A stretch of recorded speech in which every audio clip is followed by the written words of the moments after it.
organic, unpredictable, unknown, lovely, beautiful, a sense of fulfillment. This is part of the pleasures of life and not the chores of life.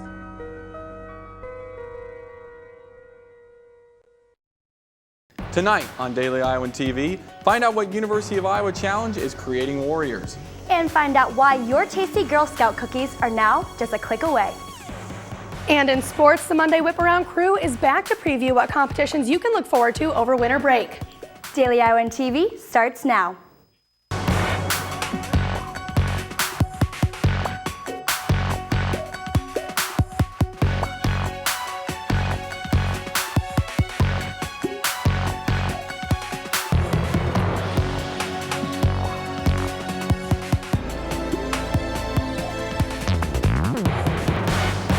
Thanks for joining us. I'm Tanner Sigworth. And I'm Michelle Nago.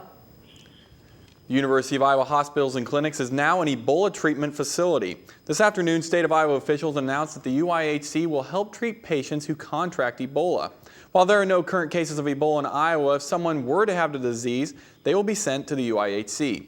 Des Moines hospitals, including Mercy Medical Center and Iowa Methodist Medical, will act as screening facilities. The Iowa Department of Health is gathering state medical volunteers as a precaution to fight Ebola. Today is expected to be the busiest mailing day of the year. The United States Postal Service expects Americans to send over 640 million pieces of mail today, compared to last year's 607 million pieces. The USPS recommends you send letters, cards, and packages by the deadline of December 20th to make sure they are delivered by Christmas Day. December 23rd is the last day for packages to be mailed using Priority Express mail. Students are anxious to get home for the holidays, but they'll have to get through one more week. The Iowa Memorial Union is helping students along as finals week gets underway. Besides offering students a quiet area to study, the IMU also has several handouts and events, like free popcorn, healthy snacks, and even massages. The IMU works closely with other campus organizations like the UI Student Government to plan several events that support students and make finals week healthy and stress-free. And when it's time to plan these events, students' input go a long way. We're really intentional about getting data, good feedback from the students about the week and what they liked and what they didn't like. It's really important to us to learn from the students what it is that they've enjoyed about the program and how we can make it better. It's all about showing our support and making sure students have a healthy and as happy as it can be finals week. The IMU also has yoga every day at 11 and snacks and coffee while supplies last.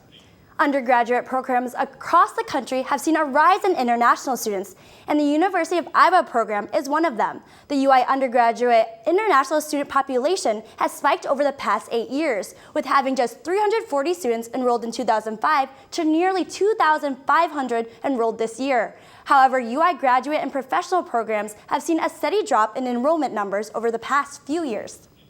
If you're driving this holiday season, you may see cheaper gas prices at the pump. Across 13 states, the gas is cheaper than $2. If you're stopping through Midwest states like Nebraska, Missouri, or southern states such as Oklahoma and Alabama, you might hit gold at the pump and save more money. The plunge in gas prices are because of lower oil prices. As winter comes, your means of transportation might go from walking to driving in a warm car. But one group at the University of Iowa is challenging people to opt for 2 wheels rather than 4. Daily Iowan TV's Nick Fisher has the story. Pedals, handlebars, and a seat are all important parts on a bike. But for riders in Iowa City partaking in the Winter Warrior Challenge, a good pair of gloves, a warm hat, and a pair of waterproof boots are also just as important. The Winter Warrior Challenge, which runs for 20 days, was developed by the Office for Sustainability at the University of Iowa to encourage people who ride their bikes in the summer to continue to do so in the winter months, helping cut down street traffic and parking issues. In the end, parking is actually a lot worse in the winter than the summer many times, because you try to find a parking spot, the places are all full. So most of the time it saves me time in the end, because I don't have to spend 10-15 minutes driving around looking for a parking spot. Winter Warrior Challenge participants submit their number of trips and miles ridden each week online. Participants who ride the most miles or take the most trips are then eligible to win prizes. The challenge, now in its second year, has seen some serious results. In 2013, nearly 200 riders took part in the Winter Warrior Challenge, amassing over 8,000 total miles ridden. And riders are excited for the challenge, even if their bikes aren't exactly meant for those snowy winter conditions. My bike here is okay for most winter weather, but it's not one of those winter-oriented all-terrain bikes that have the really fat wheels, but it works pretty well for the most part. It's only if it's really icy and really snowy that I don't go out in it most of the time. The challenge will continue up until December 20th. Nick Fisher, Daily Iowan TV. Still to come on Daily Iowan TV, you might not have Girl Scouts knocking on your doors to sell those beloved cookies. And in sports, see how Big Ten men's basketball is shaping up in the latest AP Top 25 poll. Michelle, I wasn't really bothered by all that rain today because I was cooped up studying most of the day. Well, it's definitely not as fun if you're walking to the library and walking home tonight. I agree. Katie Sextro is in the weather studio now. Katie, will we have nicer weather during finals week? Well, guys, the rest of finals week looks chillier, cloudy, but it does look dry. Tomorrow morning will be much cooler than today was. We'll see temps around 32, and it will stay around 33 degrees during the afternoon. Tomorrow evening, temps will drop to about 26. The remainder of the week looks about the same. Wednesday will be a bit cooler with temps around 30 with clear skies. Thursday and Friday will be in the low 30s with partly cloudy skies. When the weekend finally arrives, it will be a bit warmer with temps in the mid to upper 30s and cloudy skies both days. We'll also see low 20s both evenings. There's a look at the rest of the week. Good luck to everyone on finals. Tanner and Michelle, back to you at the desk. Thanks, Katie. In international news, a hostage siege in a Sydney, Australia cafe has come to an end. This morning, Australian authorities raided the cafe, shooting and killing the gunman that was holding 17 people hostage. Upon entering the cafe from hearing gunshots, authorities found that 2 hostages died during the siege. The 50-year-old gunman Menhoron Moniz is a Muslim cleric who's believed to have radical Sunni extremist beliefs. The siege caused chaos around Sydney as Moniz had claimed he spread bombs around the city. Today in the U.S., another gunman took aim at civilians. In 3 different locations of suburban Philadelphia, news outlets report that 6 people were shot to death and 3 wounded. The 35-year-old alleged gunman and suspect, Bradley William Stone, is still on the loose. Montgomery County authorities believe that all the shooting victims have a family relationship to Stone. One of the victims killed is believed to be Stone's ex-wife. One of the last 6 northern white rhinos left in the world has died today at the San Diego, California Zoo. There are now only 5 worldwide and bringing the species closer to extinction. Rhinos are killed by poachers for their horns, which sell for tens of thousands of dollars primarily by buyers in East Asia who believe it cures a series of ailments. Last year, the International Union for Conservation of Nature declared the northern white rhino as teetering on the brink of extinction.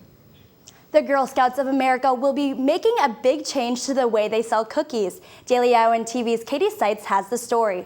It's almost that time of year.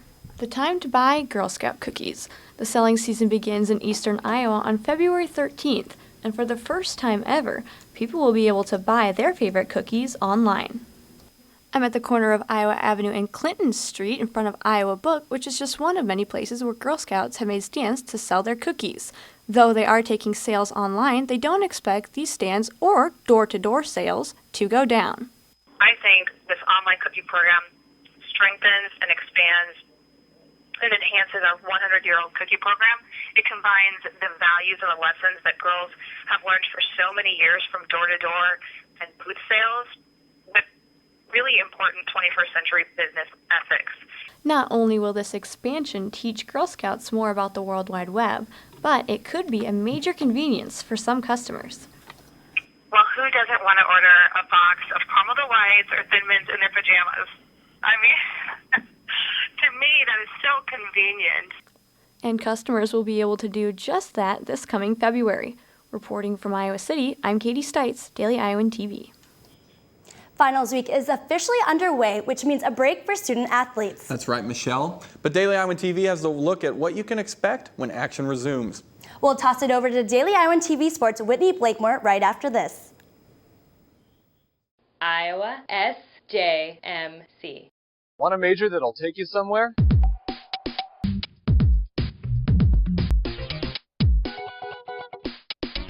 I joined, and now I make videos for the university.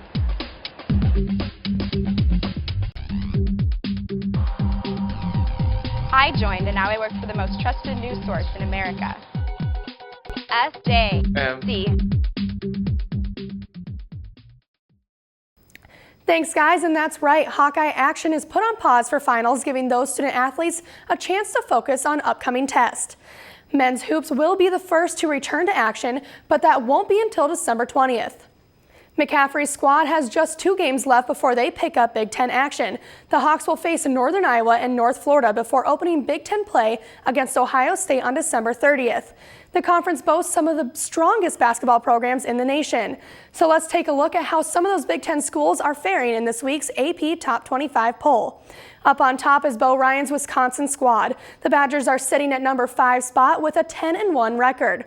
Their only loss coming from Duke Blue Devils. The Buckeyes, who Iowa will take on first, are currently ranked 12th with an 8-1 record. Up next is Big Ten newcomer Maryland. The Terps are up 2 spots from last week to the number 17 spot with a 10-1 record. Michigan State rounds out the Big Ten at 25th. The Spartans match North Carolina with the most losses in the AP poll at 7-3, but those coming from Duke, Kansas, and Notre Dame. Outside the Big Ten, Iowa State moved up just 1 spot to number 13 after beating the Hawks Friday night 90-75. And UNI fell out of the poll after losing to VCU 93-87 on Saturday.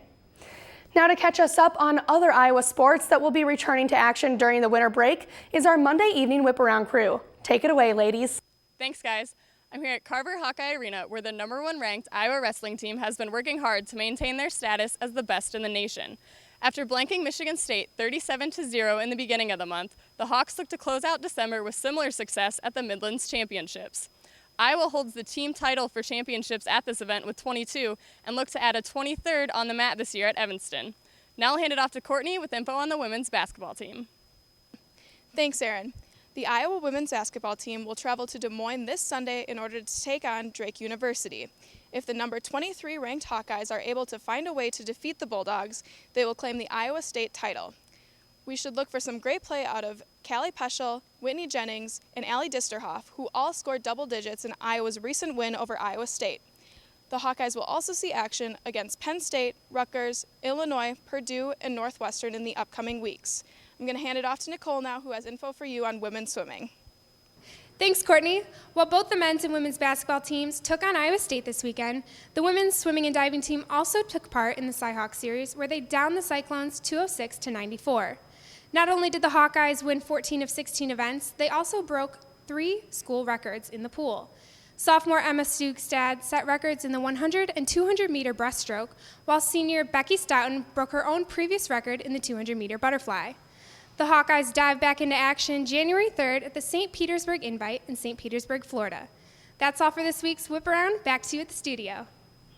Thanks for that, ladies. And be sure to check us out tomorrow as women's hoops prepare for Big Ten action. We'll take a look at what head coach Lisa Bluter and her 23rd ranked squad can expect from the upcoming conference competition this season. Well, that will do it for me here in the sports studio. Tanner and Michelle, back to you at the desk. And make sure to pick up your copy of the Daily Iowan tomorrow. In headlines, get a preview of the Iowa City City Council decision on a possible winter homeless shelter. And find out why the UI is wanting a grant for a proposed bike share program. Before we go, the U.S. Navy is developing a new project called the Silent Nemo. This project looks like a fish, acts like a fish, but it's a robot designed to perform underwater tasks. The Navy believes it will be able to overtake sophisticated sonar. The project is still in development, but if it pans out, it could be an important breakthrough in technology for underwater surveillance. Tanner, do you think this has any relationship to Finding Nemo?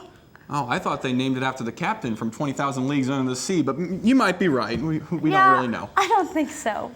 That's going to do it for us here from Daily Iowan TV. Be sure to check us out same time, same place tomorrow. Thanks for joining us and have a great night.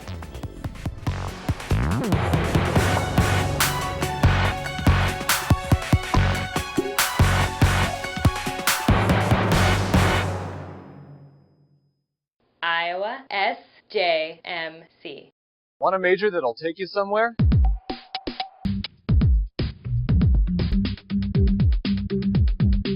I joined and now I'm in Los Angeles, California, interning for Conan O'Brien at Warner Brothers Studios.